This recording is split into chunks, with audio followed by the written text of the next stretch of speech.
Leader of the group, The Planets. July 13th, 1973, they played on the same bill with KISS at Hotel Diplomat. He's been a longtime friend of Paul and Gene's for many years, played on some of Gene's demos in the 70s. We'll talk about all the different things. He has a new book out, which he'll tell you about, and some Planets music as well. So let's hear it for Binky. To my right is the great Eddie Solan, who's KISS's original sound man and roadie in 1973. We have a lot to talk to him about. He has some great photos in the new book, taking photos of KISS in the studio when they were recording the first album. We have Chip Rock behind Eddie. Chip was a great KISS photographer and photographer of a lot of other groups, from the Ramones to the Rolling Stones. He did his own book. And he took the photo that's on the front of the first KISS tour book. And finally, last but not least, we have Carol Ross, who was the head of KISS's press office in the 70s. Really the person responsible for pretty much everything you see here. She worked with the band as well throughout the 80s and 90s, and still a good friend of the band as well. I used to go visit the office as a kid, and which she might be able to tell you about, and they used to stuff my pockets with Japanese magazines and promo albums, so I owe a great debt to her as well. So I think we're going to start with Binky. How do you want to do this? Okay, you want to ask the questions? You want the fans to ask the questions? I'm going to ask some questions and then we'll open it up. There you go. Enjoy it. No, I'm not good. I'll stalk the stage. So Binky, you went to high school with Paul. Talk a bit about getting to know Paul and what he was like then as a young adult. I think he would dispute the word adult now.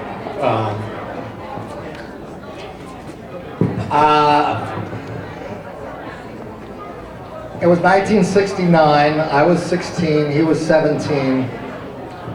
I think the school year was about 2 or 3 months old, and he's walking towards me on his way to a class, and I'm walking that way, and we both have Gibson guitar cases. And that stopped the two of us dead in our tracks. Nobody had Gibson guitars back then. Gibson was something that you aspired to 3 or 4 years down the road, and both Paul and I had been really focused idiots and absolutely had found the way to have Gibsons. So that's really what initially bonded us. He was Stan Eisen and I was Binky Philips. I had a Les Paul Standard. He had a Les Paul Special. They were both dark red.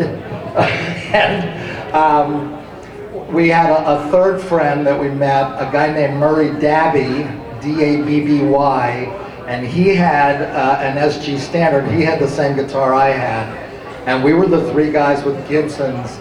And Paul will bear this out. Murray was the best of the 3 of us. I was the second best, and Paul was bringing up the rear. But we were the 3 guys with Gibsons. And you kept in touch with Paul on and off after he left high school. And didn't you first meet Gene when he was with Paul? Yeah, the thing that Paul got out of music and art a year ahead of me, and we were kindred spirits in as much as we were both going to make it. We were both going to be rock stars, and there really, back then, there really weren't all that many people who felt that way. I mean, we were actual oddballs. So that was the thing that bonded us and kept us in touch after he'd left music and art. And a year after I graduated, spring of '72, I am standing out in front of the Palladium on 14th Street, 9 blocks downtown from 10 East 23rd, and Paul suddenly comes out of a crowd, and he looks like Paul Stanley now. He looked like a total schlub in music. I mean, he was overweight. He had a funny little Prince Valiant haircut. He was raiding his mother's closet to like find stuff to wear to look rock starish, and he wasn't really pulling it off.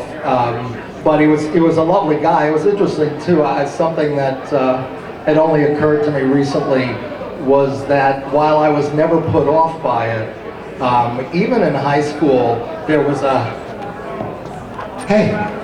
this I think who the hell I am kind of vibe, but it wasn't. I found it fun. It wasn't, and it also seemed a little incongruous because he really didn't look the part at the time. Anyway, suddenly Paul's in front of me, and he's got this even taller friend because they're both wearing heels. I'm wearing heels too, but and we're outside a Jeff Beck concert, and Paul turns to his friend and says, "This is the guy that has the high watt amp."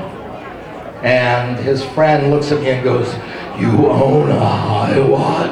And I said, "Yes, I do." And he goes, "I'm Gene. I play bass with Paul and Wicked Lester." And that was my first meeting with the Demon. And that amplifier, without question, to this day, that amplifier gets me stone cold respect from the most arrogant fuck on the planet. And I saw him 3 weeks ago at the Staten Island signing. I hadn't seen him in 30 years. And I walked up to him and I said, "You remind me of Buddha." And he said, "What, old and fat?" And I said, "That and serene." So I still can fuck with him. But the fact is that without meaning to, just it happened organically. I was basically the only guy in a rock band in New York who didn't absolutely fucking hate KISS. These guys got signed after 5 gigs. Are you kidding me? With the fucking makeup? Are you kidding me? Those guys got signed? Oh! And that's not how I felt. I was like, whoa, Paul beat me by 3 months. You know, it's like, that good gimmick. You know, so what happened was I became, almost by default, Paul's friend back home who didn't fucking hate his ass and who actually wanted to hear the stories. And I mean, the one story that exemplifies who Paul and I were to each other for me is they've done Destroyer now. They're completely huge. And my phone rings around 12:30 at night on a weekday, and hello? Bink, are you up? It's Paul. I said, yeah, I'm up. I'm channel surfing and I just smoked some reefer. And he goes, oh, good, that's good. I said, why? And he said, I just came up with a riff and I think it might be the best thing I've ever come up with, and you gotta tell me what you think of this. So I said, oh, absolutely, I'm in the mood for that. So he gets his pig nose, he said, and he does testing, and he, can you hear it? So he plays me the riff to I Want You.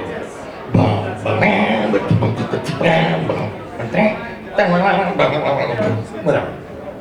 And I say, you're right, I think that is actually the best riff you ever came up with. And he goes, I have no idea what to do with it. And I said, yeah, you'll figure it out, play it again. So, but that's, I feel silly standing up here to a certain extent, that here's my fame, but it's just a fact that for many years, really through the entire heyday, I was the one guy in New York City that Paul could trust to not be an asshole with him. And we had goofy fun. I told him, I still have a 1959 Les Paul, and one night I said, are you crazy? You're worth 150 times what I'm worth. Why don't you have one? And a week later he goes, Bank, I got a Les Paul 1959. I said, all right, good. And then he buys a brand new 1977 Mercedes coupe, and we're driving around Central Park doing about 60, And I turned to him and I go, why don't you have a 58 Corvette? This is cool, but it's not as cool as a 58 Corvette. He didn't buy the 58 Corvette. Okay, I'm going to move on to Eddie. And we're going to keep going back and forth. So Eddie, before you started working with KISS, you were a friend with Ace for a long time. Talk a bit about what Ace was like back in the day, and also how you became involved working with KISS early on. Well, I met Ace through Bobby McAdams, and I was helping out Ace with a couple of cover bands he had before KISS. And he told me that he was looking for something, always looking for something, and he entered an ad in the Village Voice. And he called me a couple of days later. He said, I think I found something. I think there's something about this band that I'm really interested in. So I hooked up with KISS just about the same time Ace did. They were looking for a sound man and somebody to handle the equipment and everything. And that's how I got involved. Talk a bit about, you were one of the very rare people that was at the loft probably pretty much for every rehearsal. Talk a bit about what was that like to see the evolution of this band, and did you get a sense that something special was happening? I tell you, there was something that impressed me right from the beginning. Was Paul and Gene had a vision and a drive, and I think I mentioned in the book a couple of times that we never felt we were looking back anymore. Everything was, and I got caught up in the excitement, and I helped them build a bigger PA system. I sold the PA that they had, and I went out and I bought some components, and I built in this warehouse where I was working. I built a bigger, more imposing PA, and came up with some pretty primitive lights. But everything was moving ahead all the time. Speaking about that, what were the stage effects early on, long before Gene blew fire? Weren't there things that you kind of brought to the table, like the firelight?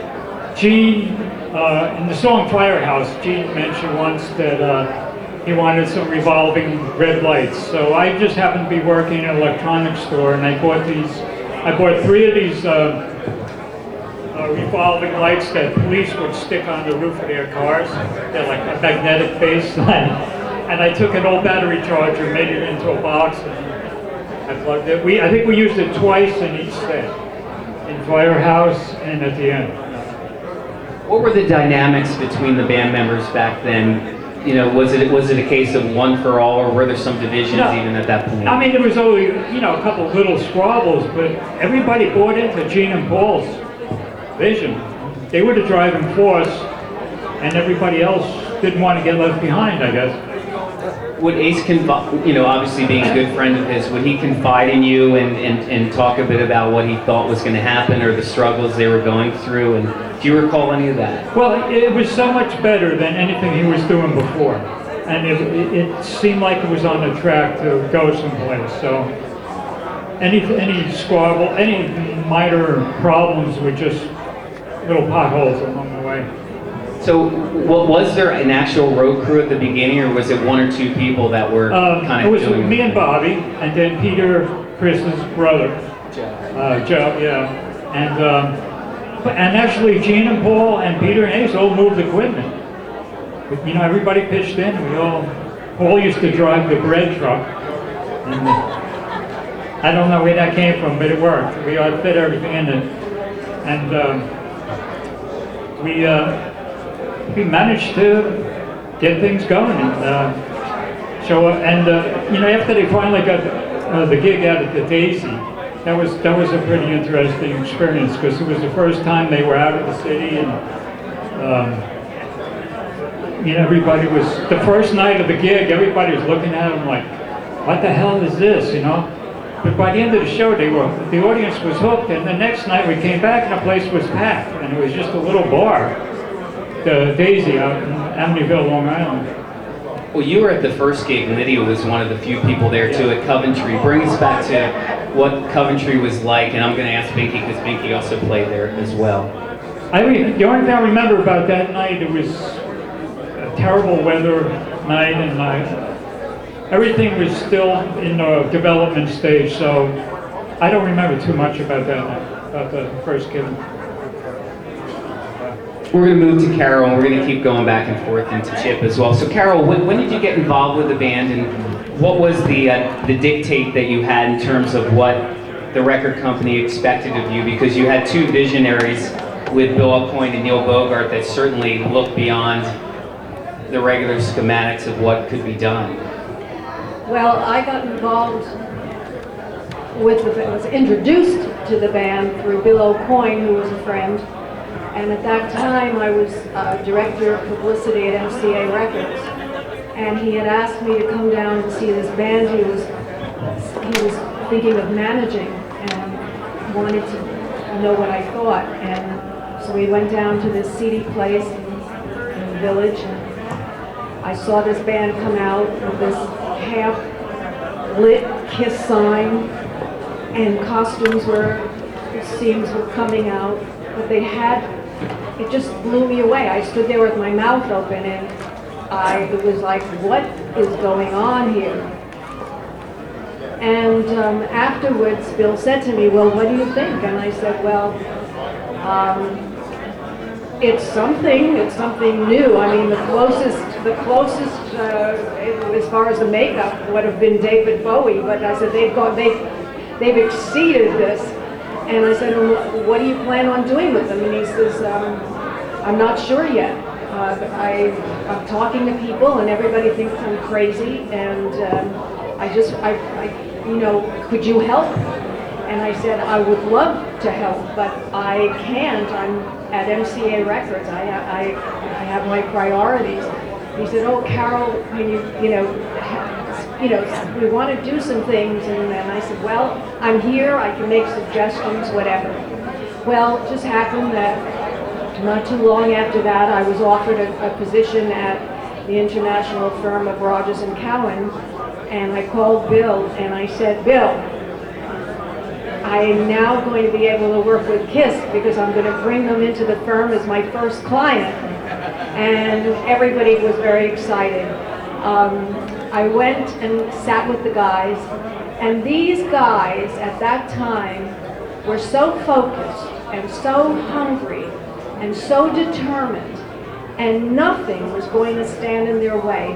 They made no excuses for what they were doing. It didn't matter what people thought because they just stayed focused.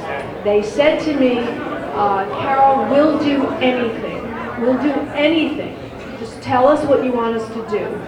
And I was kidding them. I said, well, at some point I'll bring you in costume. We'll go down Broadway, and you can, we'll do all kinds of lay down in the street. They'll do anything. And they did, because I started coming up with ideas and a plan, because the media was so totally against them. When I would pick up the phone to try to get a journalist to pay attention to them, I would hear laughter on the other end and saying, oh, Carol, you've got to be kidding me. I mean, this band is going nowhere. And while this was all happening, Bill was talking to Neil Bogart at Casablanca to get the deal done. And everyone was telling Neil Bogart at Casablanca, no, don't sign. This is a hit and miss band, and then nothing's going to happen. But these two guys were so determined also, and I said to myself, I'm going to be really onto this, and I want them to know that I'm devoted and dedicated. And so what we did is I took them up to the Empire State Building. We went up on the top. I had them leaning over. We did all the different pictures all over New York, walking down Broadway.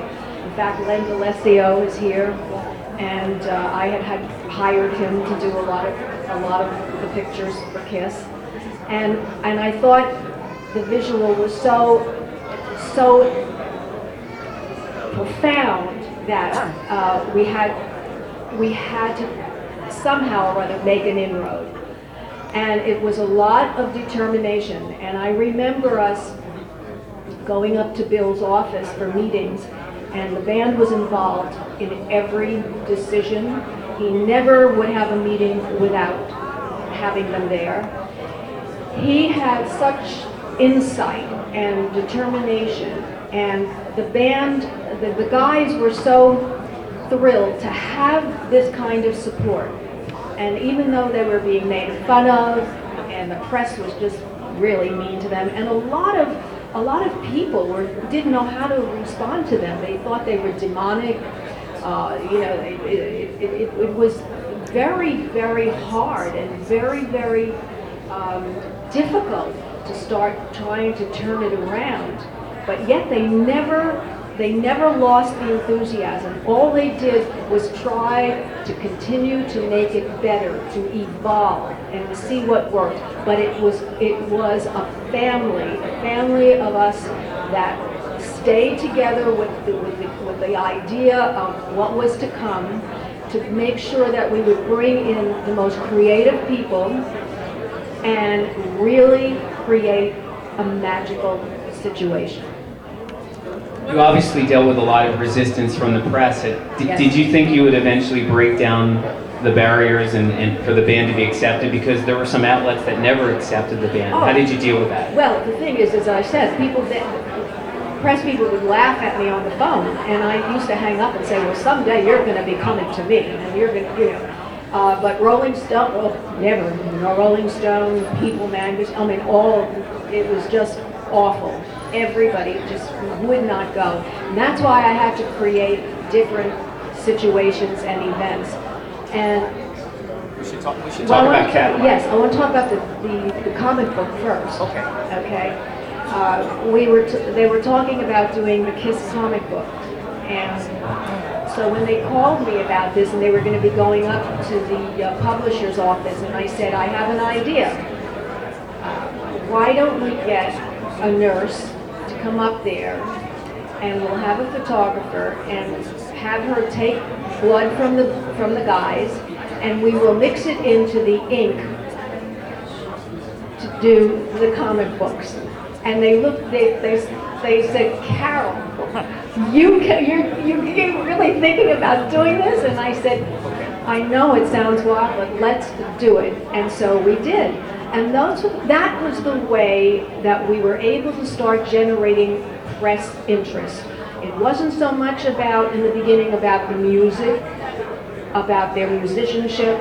It was all about events that I would create in order to generate media interest, because you can't not think about that.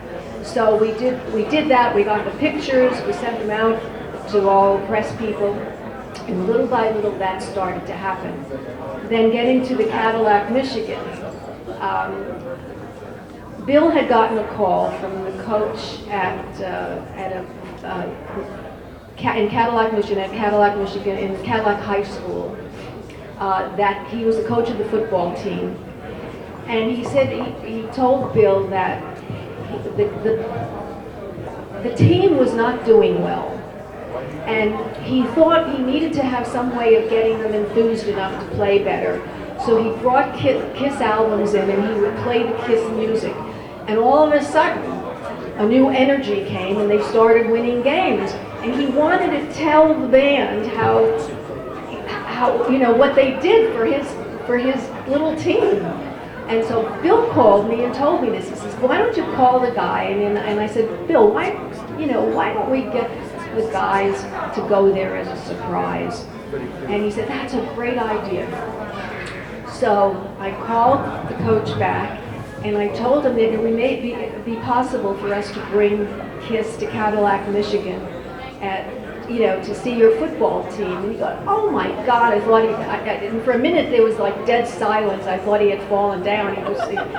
And so he said, oh my God, that's great. Let me talk to the principal and the staff and everybody. And so I called Bill back and I said, get the guys, let's talk about this and plan a time when we can do it. And what I was going to do, and I said, maybe this is interesting because we're talking about a small Midwestern town, and maybe we could now cross KISS over into a more broader spectrum of the media, and if there's an acceptance there, then they'll open the door for other situations.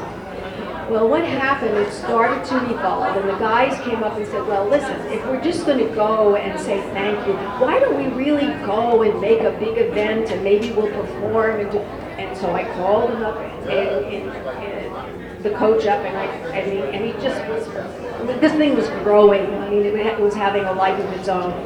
Now we got the entire town involved, from the mayor to all of the councilmen, the principal, they were told, the football team, the teachers, everybody was now involved. And what was interesting is that they were planning this, the KISS thing, and it was going to be a KISS day. They were making floats, and what was happening is that the entire school board was in KISS makeup. The firemen, the company, all in makeup. Everybody was came in KISS makeup. They were doing the kids from the school, the parents association, but everybody was coming in makeup. So when KISS arrived, and the football team was all in makeup. So it became an incredible situation visually.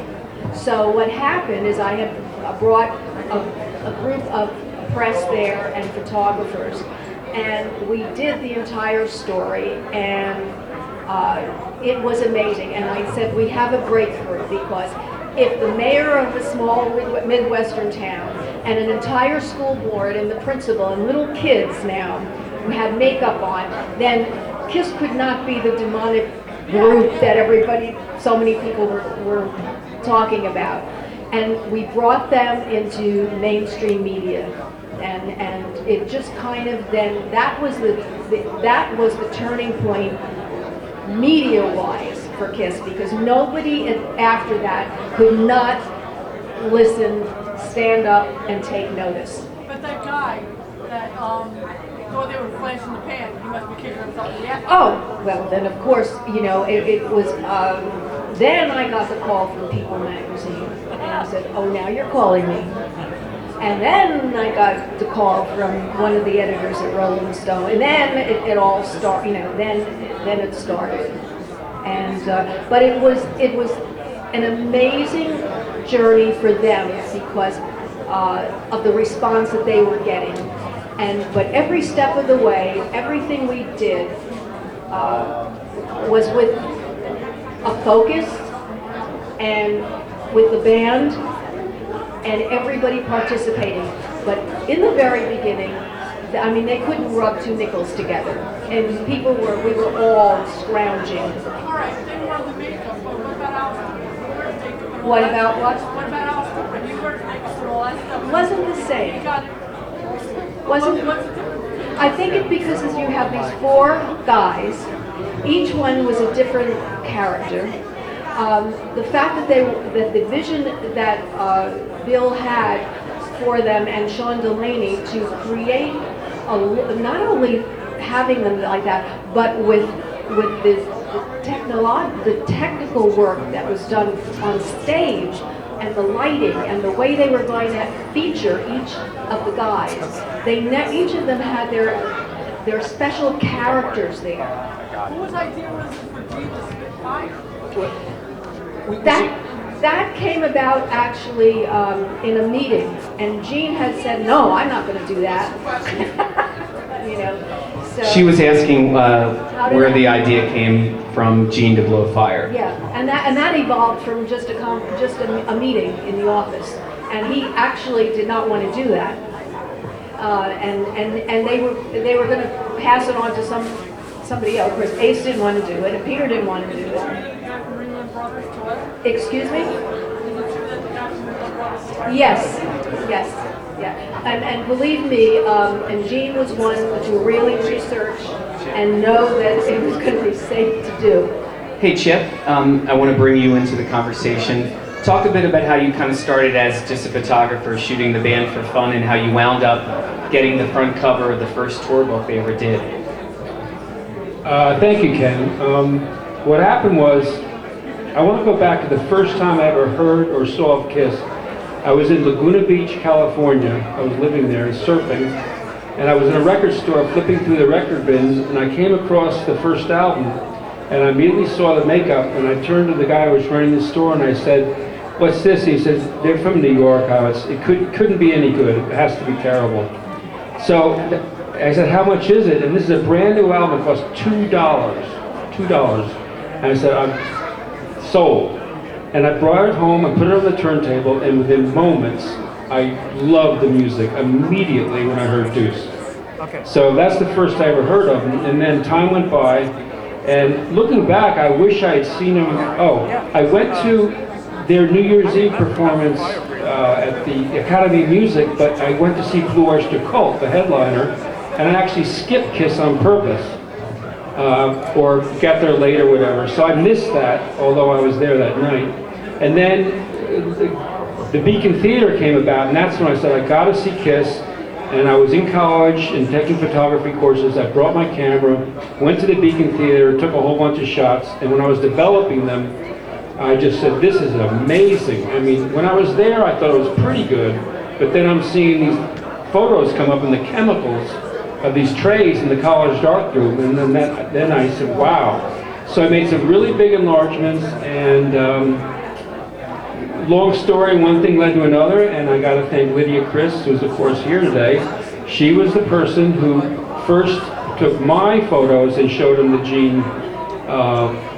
I lose track of all the dates and times, but I think that was at the Calderon Concert Hall in Hempstead. And then going on to the fall of that year, which must have been '75, I made it backstage, and I met Gene and showed him the same photo that Lydia showed her. And he said, wow, I already have this. You took this? Great. And one thing led to another, and I got photo passes, and I shot the December 31st, 1975 Nassau Coliseum. Now, as Tommy said about the black and blue opening, who was there? December 31st, 1975. No takers. Okay. So anyway, I shot a really good shot, a wide angle from a distance, and it made it to the cover of KISS on Tour 1976.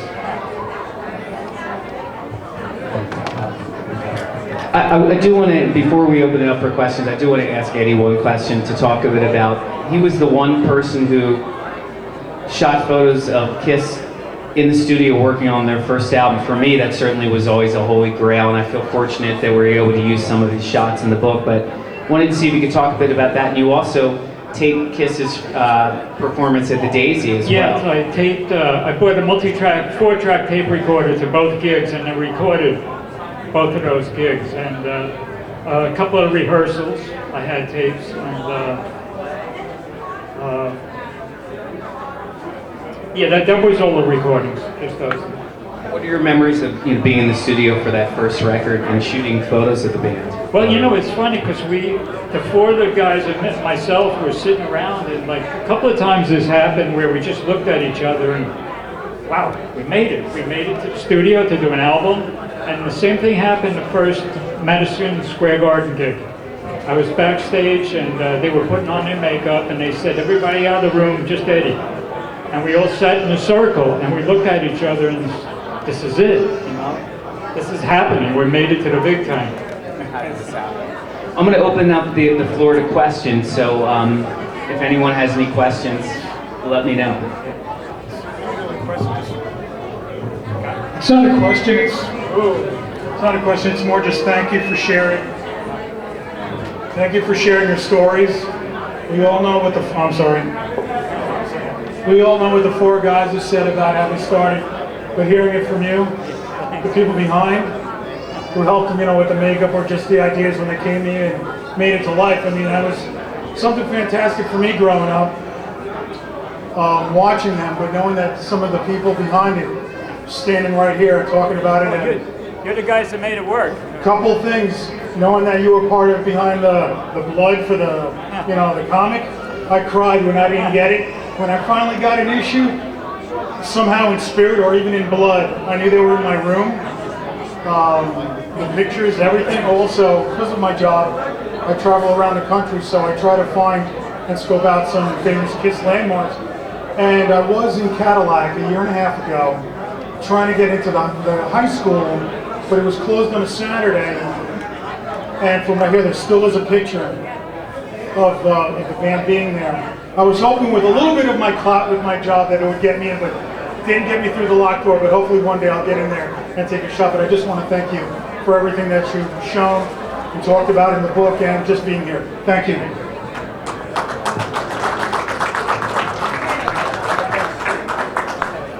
Our pleasure meeting you all, and thank you for coming down and being part of the KISS family. You know, like family, you know, besides being the KISS Army. And I got a couple of questions.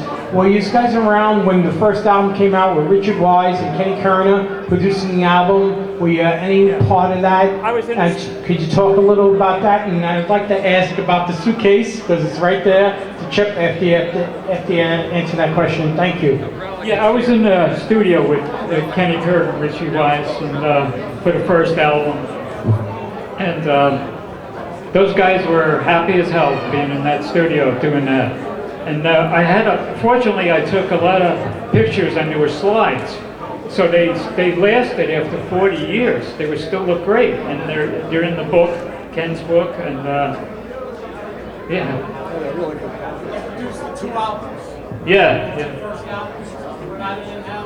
Yeah, I think Hotter Than Hell, didn't they do that in California? Yes. Yeah, right. You know, one quick thing about the fire breathing. But after the Fillmore showcase, Bill and Sean hired a professional magician to teach Gene the fire, what he would throw fire, and the fire breathing, and a couple of other things. Tell them about the Academy of Music show, the mishaps. You were sitting with Bill. I was at the mixing console in the balcony, and this was almost the beginning and the end of KISS. Because when it came to the part of the show where Gene would throw fire, the first thing he did went into the audience and hit a kid in the face. And Bill Coyne and I were sitting at the mixer looking at each other and like, I can't believe this. This is, fortunately, the kid was great about it. I think they took him to the doctor or something after this, but he just wanted to come back and get autographs from them. If it would have been somebody else, it might have been the end of KISS.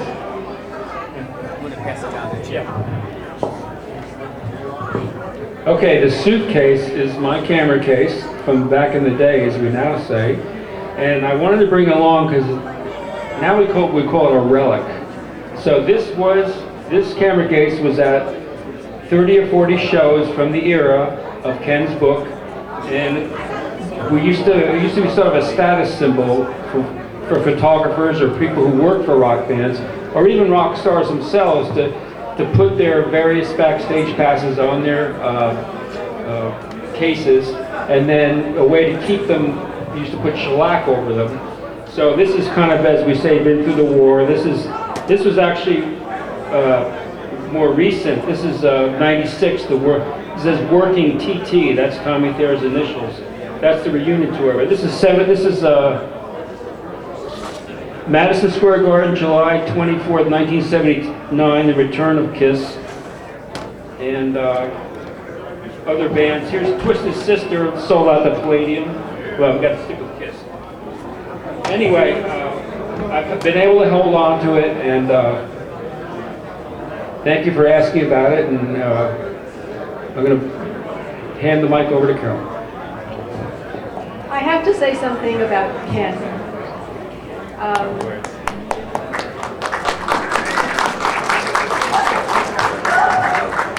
My office was about 5 blocks away from KISS's management office, and the guys used to be up there all the time, and when they went over to Bill's office, they would always come over to my office.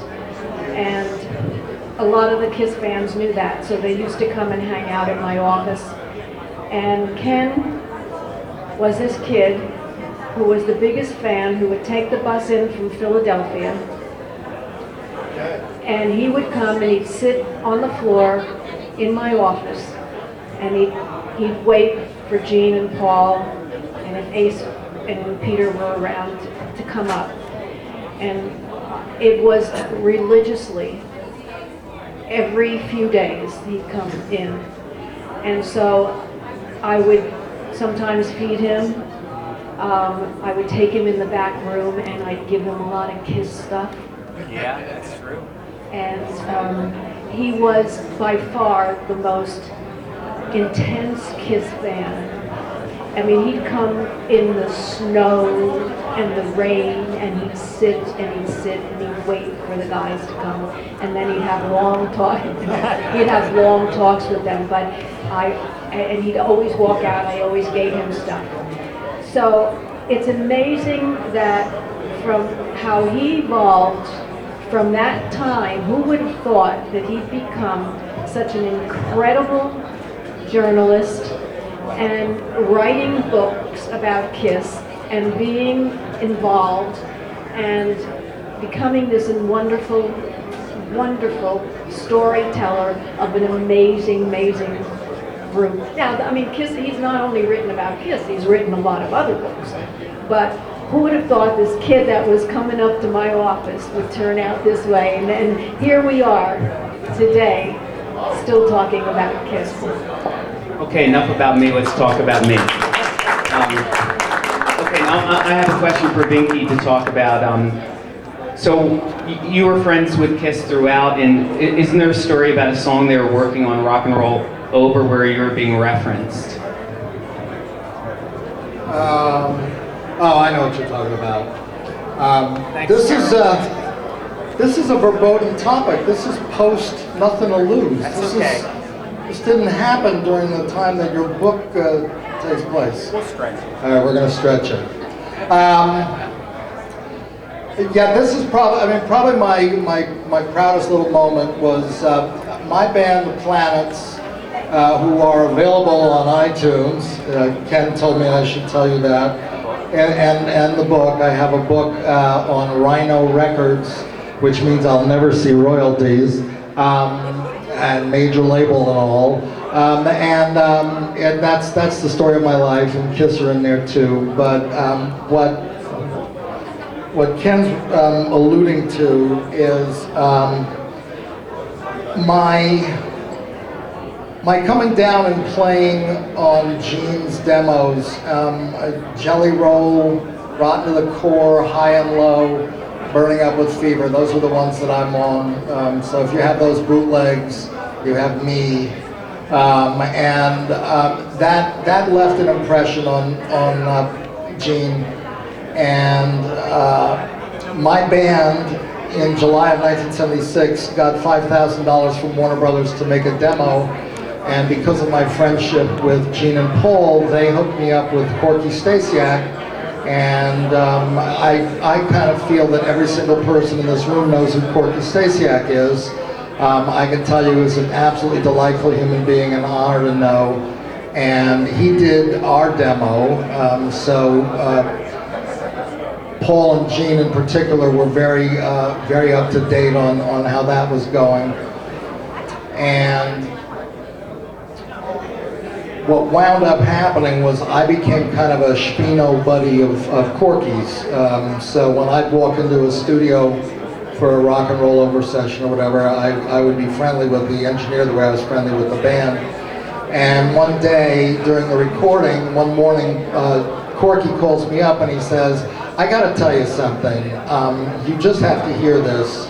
Last night we were doing 2 guitar solos on 2 of Gene's songs. One of them is my favorite song on the album, Dr. Love, and Gene's only instruction to Ace was play a Binky solo. That's what he said over the intercom. And the solo that you hear on that song is Ace doing me. And it's the frickin' truth, so I don't give a shit what any of you think. Thank you. Anyway, you know, there's a story that somehow Ken missed, and it is from the era. It is from the 74, 75 era that his book covers. This demo tape, no, actually it was 76. This demo tape that I just finished was something that Gene, because of Corky's association with, was really intent on hearing. And he gets back into town and calls me up and says, I'm in town for 48 hours, come over. So I go to the God of Thunder's bedroom, and we play the tape, and he's very complimentary, and is kind of, he didn't know what the diminished chord was, and I'd written one song called Lexington Avenue that had like 7 diminished chords in it, and like 4 times through the song he went, "You wrote this? What are those chords? You wrote this?" Which was very funny and very nice. And then he says, oh, and this was before any of us knew about these things. He said, oh, let me show you some scrapbooks from a few of our gigs. And he takes out 2 scrapbooks, and we're sitting on his bed, and I flip it open looking to see shots of sound check and Paul with whipped cream on his face from a pie, and that's not what was in there. Then Gene says, "Hey, you want to hear the greatest song of all time?" And I said, "Sure, Gene." And he gets out his mountain climbing album and puts on Never in My Life.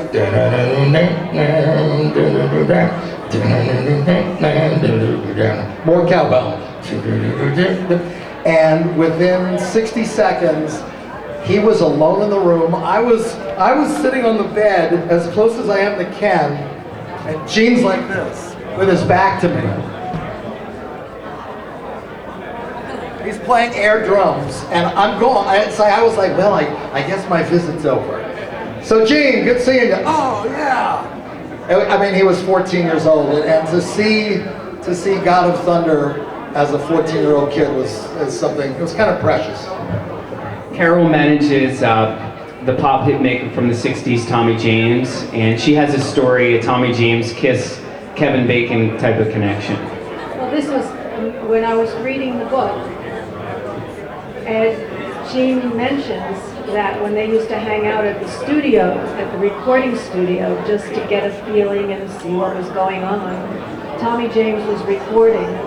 He saw the guys and he needed some backup vocalists. So he brought Gene and Paul in to do tambourine and backup vocalist on a song called Celebration. So if you want to check that out, it's still around, and that's long before they really became KISS.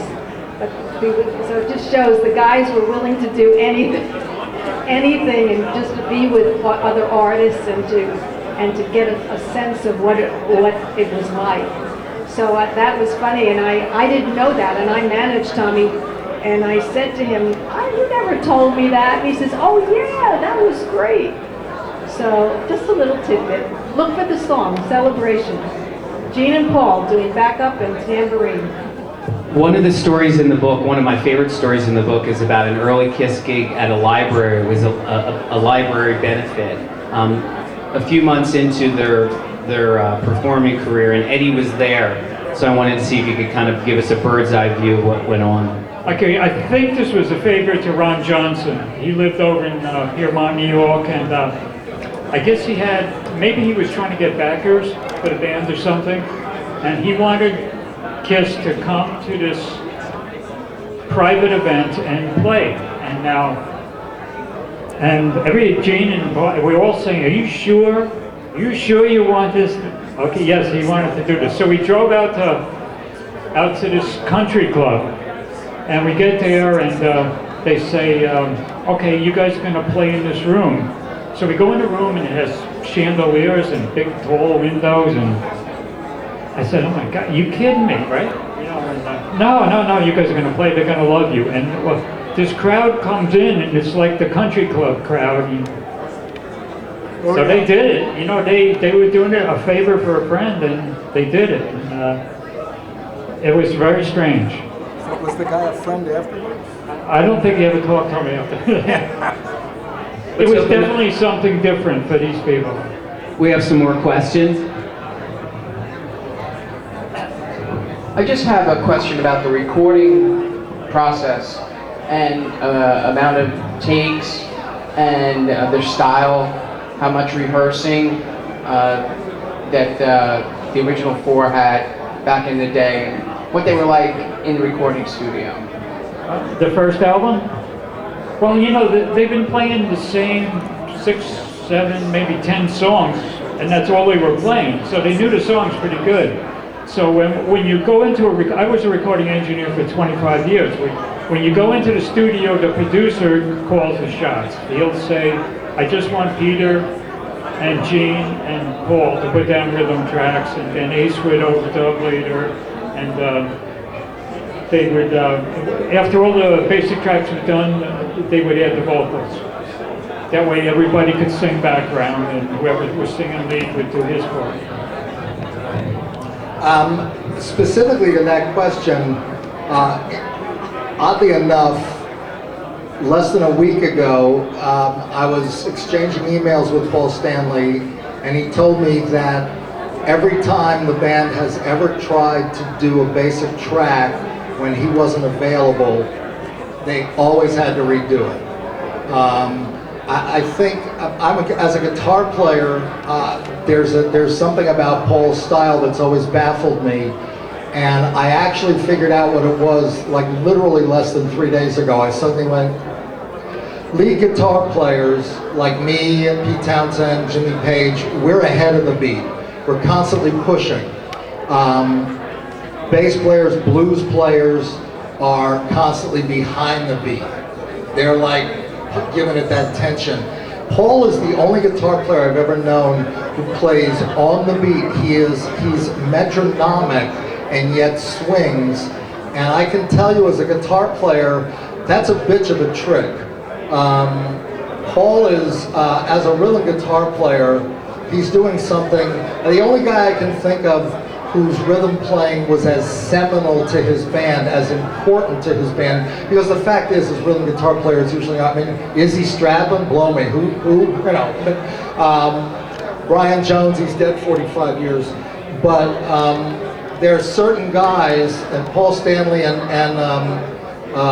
Malcolm Young and AC/DC is another one, where they are truly the backbone of the music, and they take over the job that the bass player is usually supposed to do.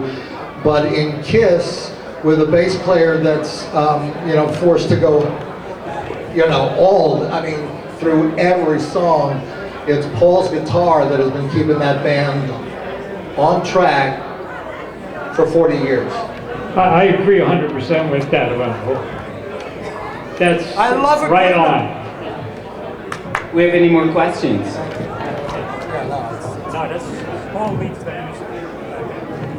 I have a couple of questions, but I'm going to try to word them concisely.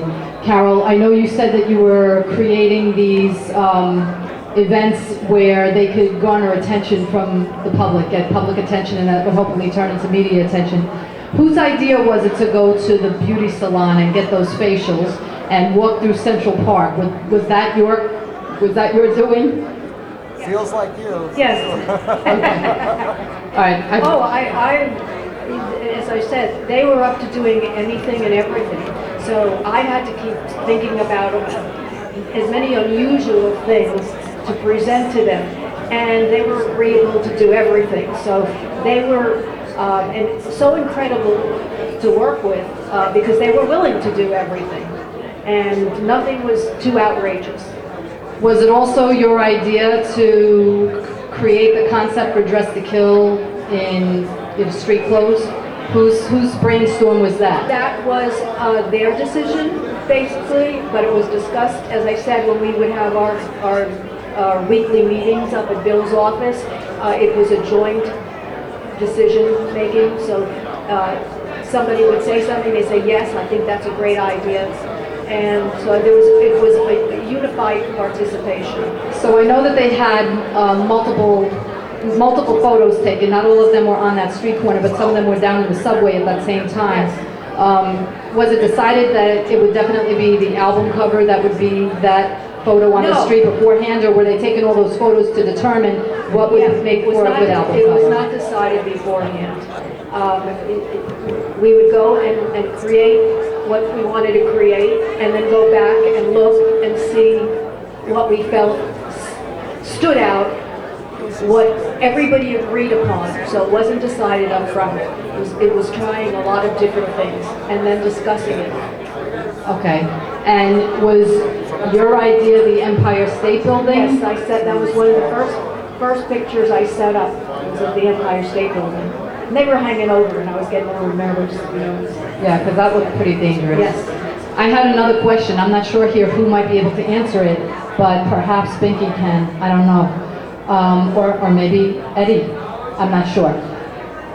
I know that they had the song Acrobat that evolved into the title Love Theme from KISS. I'm wondering why they renamed that, and why did they drop You're Much Too Young? Like, what was wrong with that segue, and why they never recorded, and why didn't it make it to the first album? Or the second, or the third even? Like, why drop that? I'm not sure, but that song was used in the early club gigs. Acrobat, and Yeah. Life in the Woods, and She, I think, was part of that. And they would close their sets with a Moody Blues song, Go Now, which was probably the only cover I don't remember KISS doing. I just was curious, like, it seems like You're Much Too Young was very potent. It had a lot of dynamic energy to it. I'm surprised that they would actually choose not to record that. I don't know. Gene or Paul would know that answer. Okay, all right. Thank you. Anyone have any other questions?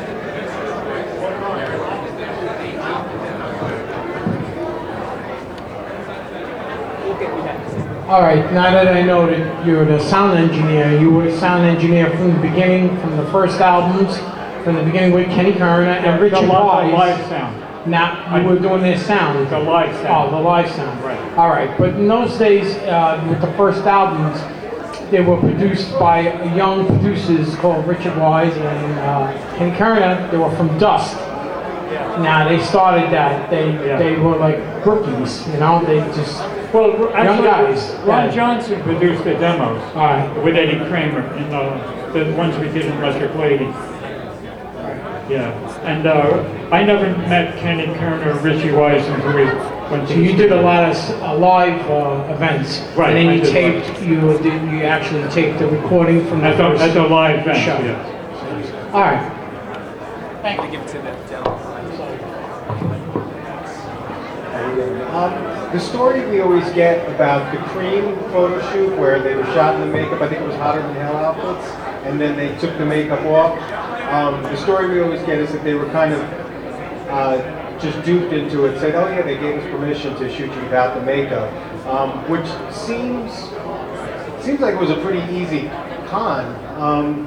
Was it just that at that point in their career they were still kind of small town enough that they didn't recognize the full mystique of having to keep their identities that tightly guarded? Any insight on that particular photo shoot when they... That was always thought about. Whether to keep the makeup on, take the makeup off. I think that came at a certain time when they wanted to see what it would be like to take the makeup off, and that would create another buzz or or some kind of concern. And the fans, wanted to see it. Believe me, it was a conversation that went back and forth for a very long time. Yes. So, because the repercussions, we were concerned about the repercussions of the diehard fans who wanted the makeup and didn't want to see the movies. But then it was determined that maybe this was the right time to make another transition and let it, whatever was going to happen would happen. All right, guys, this has been an awesome meet and greet up here. We're going to do one more question and then we're going to move on and we're going to get on with the rest of the event. So who's next? Who's got one more special question? No more questions? Thank you. All right, well, let's hear it for them, guys. Thank you so much. Enjoy the rest of the expo.